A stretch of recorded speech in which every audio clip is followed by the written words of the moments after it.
Hi guys, good evening all of you. कैसे हैं आप सभी लोग। तो क्या है, सीबीएसई ने जो है सीटेट का जो रिजल्ट हो है आज देर शाम जारी कर दिया है। तो आई होप सभी बच्चों ने देख लिया होगा। सीबीएसई की ऑफिशियल वेबसाइट पे जाना है, वहाँ ओनली क्या है, आपको ना कुछ भी चीज़ डालनी, आपको क्या है वहाँ पे रोल नंबर डालना है और आपका जो रिजल्ट है वो शो कर जाएगा। एक ही पेज पे दोनों का रिजल्ट आ जाएगा, पेपर फर्स्ट का और पेपर सेकंड का। अब काफ़ी सारे बच्चे ऐसे हैं जो पूछ रहे हैं कट ऑफ या ऐसा कुछ होता है इसमें। इसमें कट ऑफ नहीं होता है, इसमें क्वालिफाइंग मार्क्स होते हैं।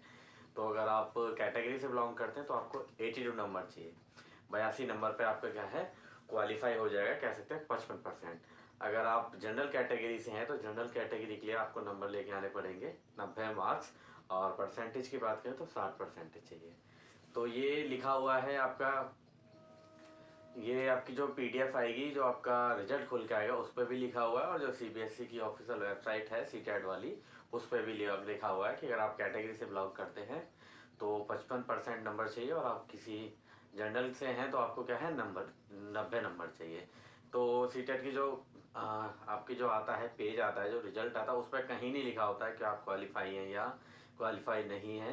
तो उसके लिए क्या है, पहले से ही क्या है परसेंटेज का निर्धारित किया हुआ है।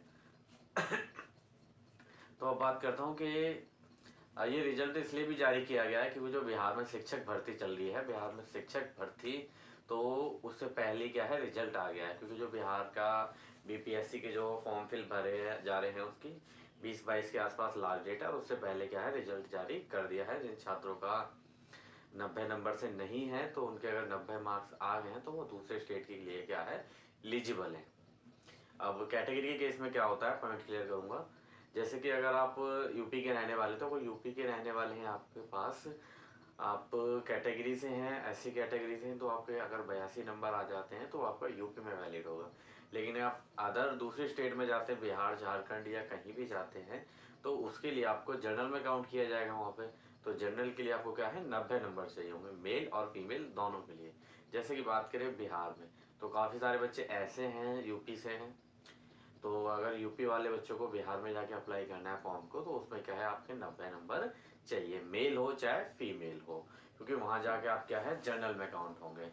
और जो इसकी मार्कशीट आएगी, हाँ, एक और पॉइंट, जो सीटेट है, सीटेट का क्या है, जो आपकी मार्कशीट है वो लाइफ टाइम वैलिड है। पहले क्या थी, ये 18वां एडिशन था सीटेट का।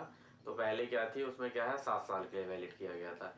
लेकिन अभी क्या है, जो सीटेट का आपका सर्टिफिकेट है वो लाइफ टाइम के लिए वैलिड रहेगा, कि अगर आपने एक बार पास कर लिया है तो आपको दोबारा पास करने की ज़रूरत नहीं होगी। तो बिहार में भर्ती चल रही है और काफ़ी सारे बच्चे बिहार की तरफ अपना रुख कर रहे हैं। टीआरई 1 और 2 में काफ़ी सारे बच्चों ने क्या है सिलेक्शन लिया है, और टीआरई 3 का जो एग्ज़ाम है वो भी आपका बीपीएससी मार्च में कंडक्ट कराने वाला है। तो जिनके 90 नंबर आ चुके हैं, 90 पार हो चुके हैं, वो जाके फॉर्म फिलअप करें। और बीपीएससी ने भी क्या है वैकेंसी नहीं बताई है कितनी वैकेंसी है। तो उसके लिए भी काम चल रहा है। वो भी क्या है बोर्ड से क्या है, विद्यालयों से क्या है डेटा तैयार कर रहे हैं कि कहाँ पे कितनी रिक्ति हैं। उसी के आधार पर बताएंगे वो कि इतनी भर्ती आएंगी। तो भर्ती ठीक ठाक आएंगी, 50-60 हज़ार के आसपास वैकेंसी आपकी टोटल आनी है। और अभी टीआरई 4 भी आएगा। के पाठक जी ने अभी कुछ दिन पहले ही आपने देखा होगा वीडियो का सोशल मीडिया पर काफ़ी वायरल हुआ था, उसमें उन्होंने साफ कहा है कि जो अभ्यर्थी बिहार के डीएलएड कर रहे हैं, अगर आपकी डीएलएड कंप्लीट हो जाएगी उसके बाद अगस्त में हम टीआरई 3 भी जरूर कराएंगे। तो आप बेफिक्र है, निश्चिंत रहे। और एस्टेट वाले, जो आपका बिहार वाला एस्टेट है, उसका जो नोटिफिकेशन तो फॉर्म फिल हो चुका है।